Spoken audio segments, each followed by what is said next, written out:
مخاطبین از رسانه پشت پرده ماجرای فیلم استاندار سامه یادتونه یعنی میگه که منم داشتونی رو آقای گلزار جابجا کرد.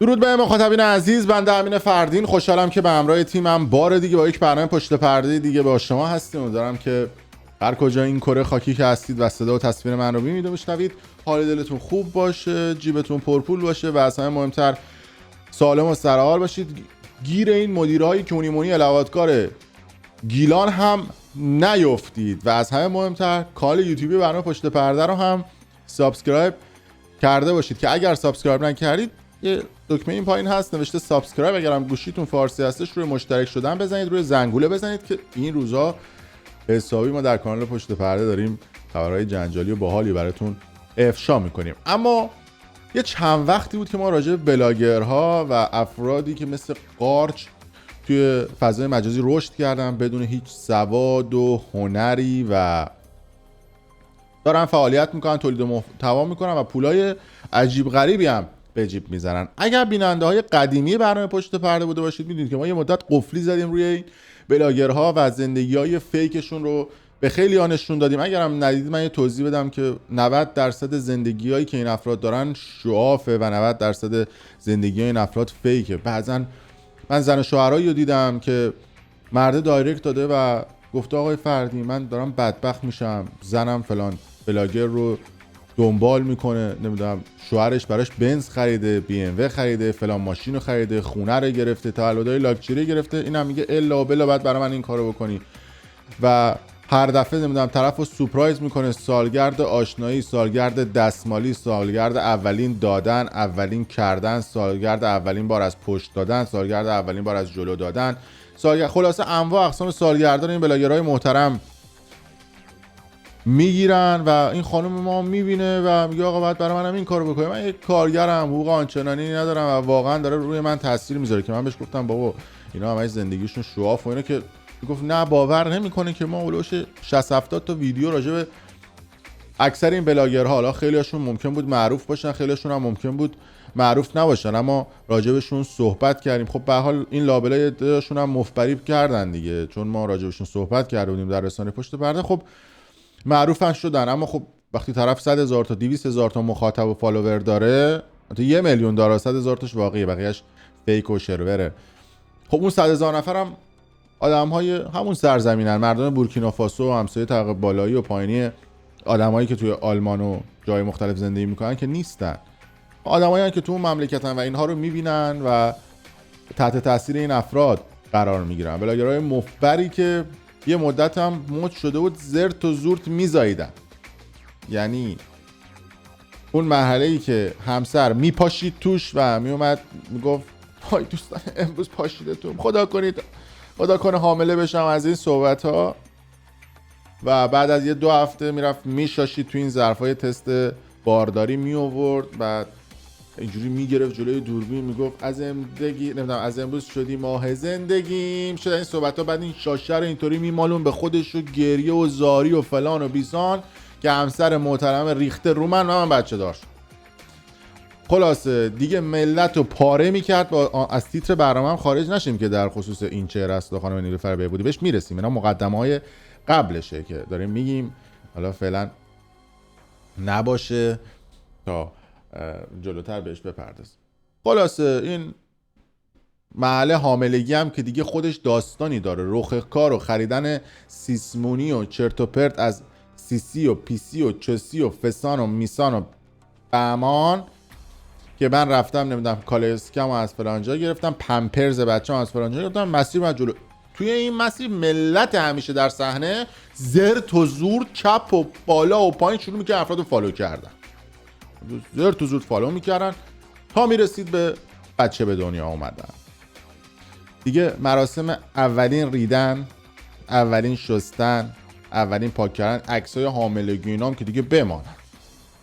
بچه‌م رید استوری، بچه‌م نمیدونم دندون در آورد، فلان و بیسان و بهمان، نمیدونم مادر شوهر اومد، پدر شوهر اومد، خواهر شوهر اومد، خواهر مادر خودم اومد، کاسه بشقاب ایکس و وای و زد. یعنی باورتون نمیشه 90% بلاگرهای داخل ایران تولید محتواشون شده این، به خاطر اینکه ثبات ندارن و نمیدونن که استاندارد یک تولید محتوای خوب چیه.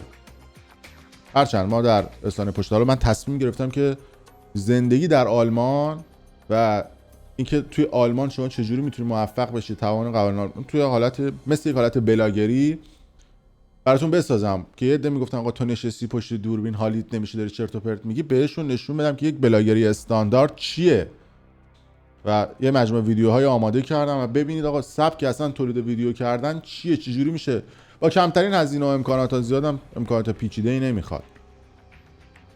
چرا بابا ننش قهر میکنه میشه بلاگر. اما از قدیم الایام یه سری افراد هم بودن که توی فضای مجازی، اینا که الان جدیدن وقتی افراد معروف میشن اسم خودشون میذارن بلاگر.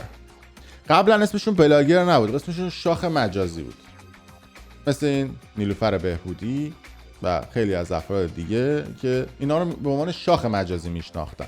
یه پلنگ ملنگ و خوشگل مشکل و در داف هم یه عده‌شون بودن و داستانم میرفت جلو. حالا توی این 4-5 روز گذشته ماجرای جدایی این نیلوفر بهبودی از همسرش هم گل سرسبد اتفاقات مختلف فضای مجازی شد. یعنی کم این خبر لواط موات مسئولین کم بود، این ماجرای طلاق گرفتن ایشون هم اضافه شد به سایر موضوعات آشیای فضای مجازی و این شوهر عشق فالوورش که حالا اسمش هم نمیارم شروع کرد استوری‌های مختلف گذاشتن که نمیدونم آی فلان است و بیسان است و ما خونمون رو جدا کردیم و داریم جدا میشیم و البته هنوز نه به باره نه به داره اون پیاده ما سواره همچین چیزی میگفتن و اینا.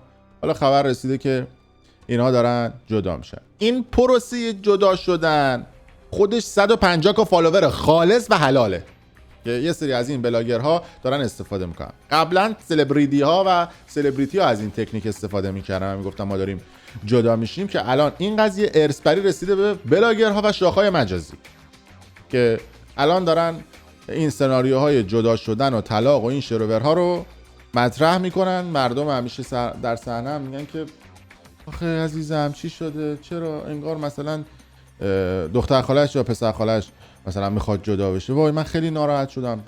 اون وسط حالا این نیلوفر زیاد واکنششون نمیده، این از اون قدیمی هست دیگه، حرفه‌ایه و دیگه به اندازه کافی فالوور مالورش گرفته. اون شوهره یعنی پاره و پوره میکنه خودشو، 2000 تا استوری. یعنی ببین این تو زندگیش به نظر من انقدر مشق ننوشته بوده. ببین چند خط داستان نوشته، یکی نیست بشه آخه گوزو سر پیازی ته پیازی یه جوری شروع میکنه راجع به یه چیزایی صحبت کردن اصلا آدم پشماش میریزه. حالا اینو دیدید؟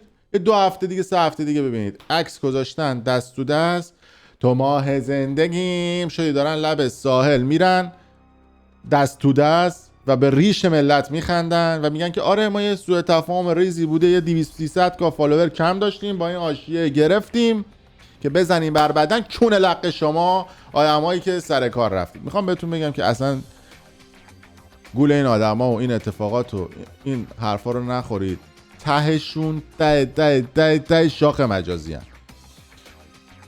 و گول زندگی های فیک این بلاگرها رو نخورید. حالا من دوباره شروع میکنم و قفلی میزنم روی این بلاگرها. ببینید مثلا طرف اومده یه دونه پرادو گفته من هدیه عروسیمو گرفتم، بعد این سلسله استوریاشو که نگاه میکنی همجوری که داشتم نگاه میکنم مثلا 2 هفته طول کشیده بود. بعد این هر دفعه که از این ماشین عکس میذاره هر دفعه پلاکش یه چیز دیگه است. یعنی احتمالاً مثلا میرفته 2 ساعت این پرادو سفیده رو کرایه میکرده با یه پلاک، بعد میرفته یارو میگفت ماشین قبلی است، میگفته نه یه ماشین دیگه داریم، میگفته اشکال نداره مردم یه عدهشون خنگن نمیفهمن، دوباره با یه ماشین دیگه. بعد طرف برای من میگه آقا چی داره میگی اینا فیکم، ببین چقدر پول داره پرادو داره. بعد من نگاه میکنم تو فاصله یه هفته 3 بار پلاک این عوض شده.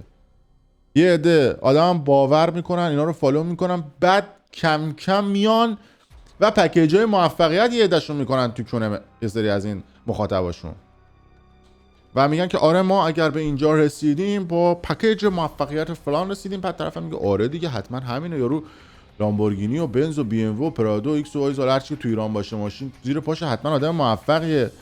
نمیدونن که زندگی اون طرف اجاره‌ای فیکه و گول ظاهر اون آدم رو میخورن. تهش هم چی میشه؟ جیبشون خالی میشه. حالا ما اینو میگیم، ما میشیم بده داستان که 2 سال دیگه اون صدا و سیمای گوزو پشمک خیاری میاد راجع به این افراد صحبت میکنه، بعد میاد میگم ببین امین فردین 2 سال راجع به اینا صحبت میکرد، هیچ. مثل سایت های شرط بندی که من گفتم همشون دل دزدن. ما 5 سال پاره کردیم، یقه رو جر دادیم تا ناف پایین، آقا اینا کلاهبردارن، یه عده باور نکردن. بعد اون میلادتمه برداشتن بردن ایران، و آره همین فردی ما اینا، بعد یه عده باور کرده بودن. این یه عده هستن که این مغزه آکبنده، یعنی شما هر کاری بکنی اینا این مغزه استفاده نمیکنن، تهش بعد بدی این گلنار اسپانسر مطمئن برام استفاده بکنن. اسپانسر خواستم بهتون بگم آقا گول این آدمای فیک فضای مجازی رو نخورید. حالا پشت پرده هم سابسکرایب کنید، حالا با این افراد کار داریم. خیلی مخلصیم.